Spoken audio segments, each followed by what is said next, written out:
आपके खूबसूरत शहर में आई हूँ, लेकिन एक बहुत ही दुखद घटना के बारे में आप लोग को बताने के लिए। आप सब परिचित हैं, वाकिफ़ हैं।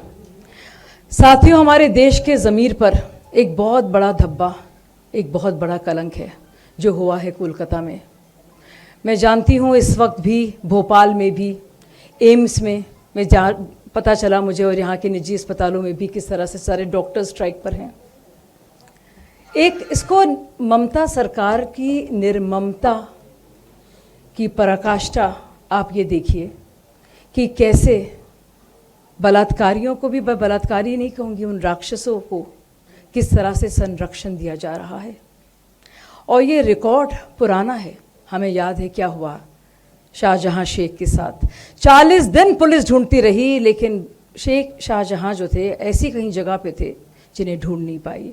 और अब ये आलम है कोलकाता में कि ममता दीदी आज कह रही हैं कि राम, शाम और वाम इसके लिए जिम्मेदार हैं।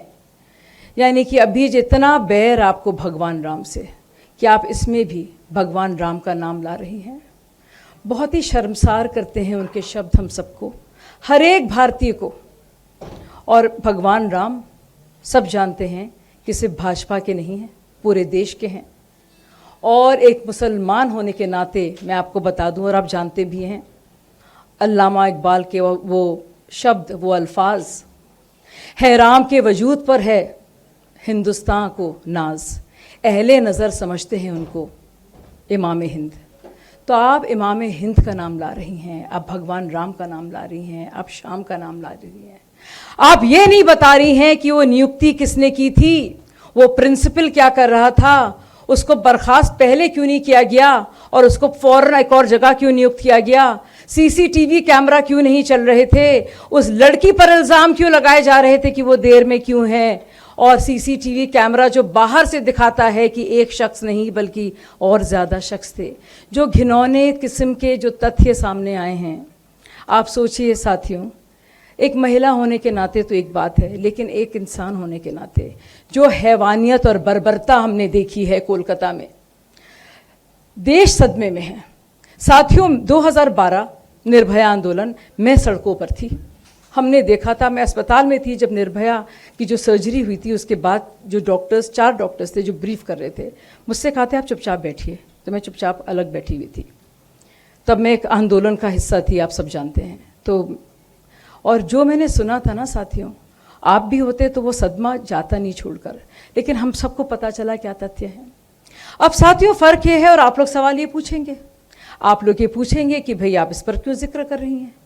तो क्या होता अगर भोपाल में और राज्यों में और लखनऊ में और जौनपुर में और सुल्तानपुर में और राजस्थान के कई शहरों में इस तरह के विरोध प्रदर्शन चल रहे हैं, लड़कियां असुरक्षित अपने को महसूस कर रही हैं, जान रही हैं कि वो महफूज नहीं है। आप पूछेंगे सवाल ना, लेकिन आप बताइए कभी ऐसा हुआ है कि लगातार एक बार नहीं कई बार बलात्कारियों को राजनीतिक शय दी गई है?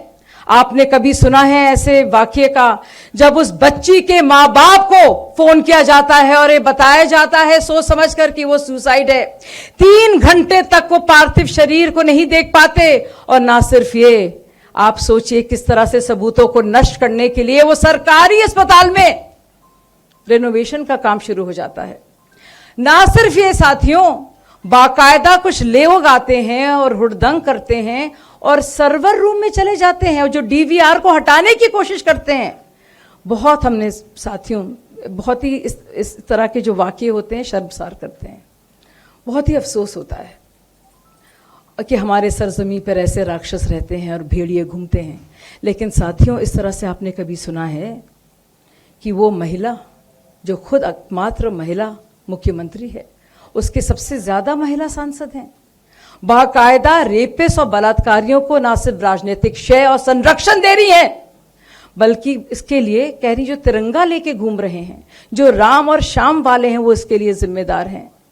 मुझे लगता है इससे ज़्यादा निर्लज्जता की कोई और गुंजाइश नहीं है। ये बहुत ही तकलीफदेह वाकया हुआ है, सबको झकझोर दिया है, रूह कांप गई है लोगों की कि अगर आप तथ्य पढ़े नहीं जाते हैं साथियों। और साफ जाहिर है, कुछ शब्दों का मैं नहीं इस्तेमाल कर सकती, लेकिन जो भी मेडिको लीगल रिपोर्ट में जिसको भी जल्दी जल्दी कराने की कोशिश की गई, जो तथ्य मिले हैं साफ जाहिर हैं कि उस डॉक्टर बिटिया के जो बलात्कारी थे वो एक नहीं था, ज़्यादा थे। कौन है वो लोग, कहाँ हैं वो लोग? कोलकाता पुलिस, जिसको ममता बनर्जी कह रही थी कि सबसे अच्छी पुलिस है, क्या कर रही थी? पुलिस को अगले दिन जब बच्ची बिटिया डॉक्टर बिटिया हमारी मृतक घोषित की गई, तब क्यों बुलाया गया? कौन लोग थे जो सबूत को लगातार नष्ट कर रहे हैं? क्या इसके पीछे की कहानी है? किन लोगों का बचाव हो रहा है? पूरा देश ये सवाल पूछ रहा है, और जो हमारे स्टूडेंट्स हैं और जो हमारे छात्र का पूरा विरोध प्रदर्शन जो जगह जगह कर रहे हैं, परेशान हाल। और एक बच्ची को मैंने कहते हुए सुना कि मुझे मालूम नहीं मेरा वक्त कब आएगा, कभी भी मेरे साथ भी ऐसा हो सकता है। सोचिए साथियों, उनको भी कहा जा रहा है कि वो पॉलिटिकली प्रायोजित हैं। और अब बात करते हैं ममता, अब कहते अच्छा वही ममता दीदी और उनकी सारी सांसद और उनके जो बाकी जो घटक हैं इंडिया अलायंस के, क्या रवैया था जब रेप होता है किसी भाजपा शासित राज्य में? तब वो घटना बहुत बड़ी होती है, इंसानियत की उसमें भी मौत होती है, और होती है, मैं इससे इनकार नहीं कर रही, बिल्कुल होती है।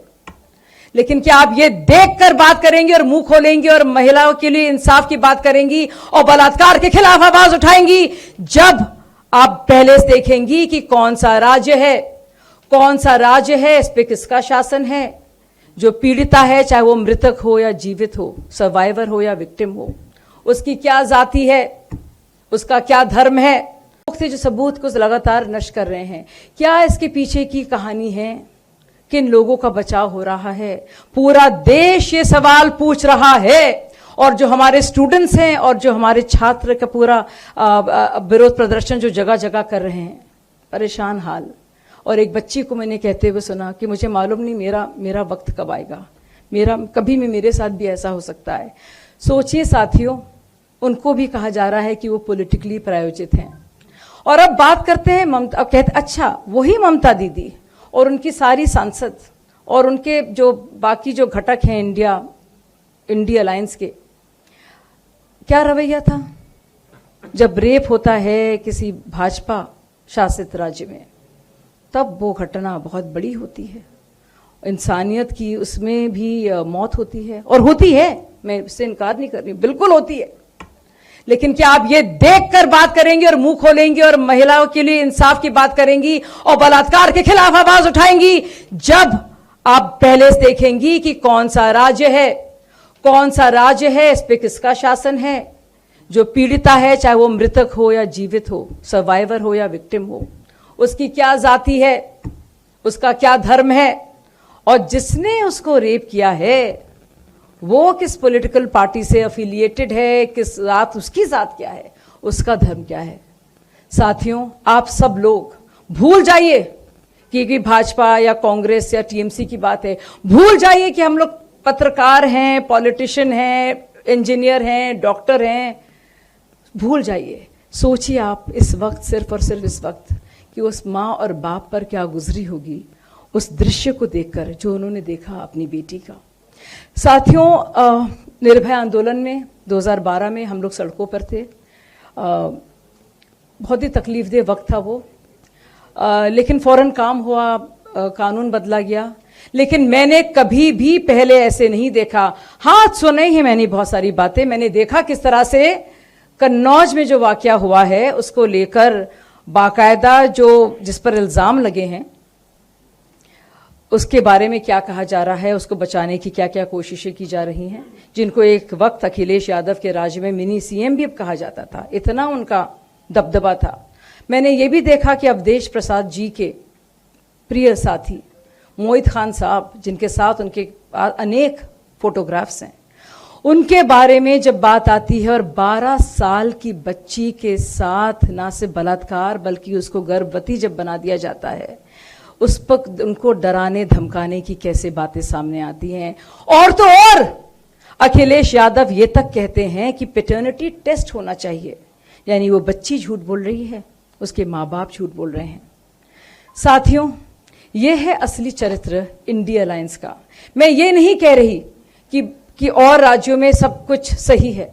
बहुत ही अफसोस की बात है ये हो रहा है, लेकिन मैंने कभी नहीं देखा एक राजनीतिक दल को, वो भी एक महिला होने के नाते, जो जिस तरह से और जिस बेशर्मी के साथ बाकायदा बलात्कारियों को, उन राक्षसों को लगातार बचाती आ रही है। ये पहला वाकया नहीं है।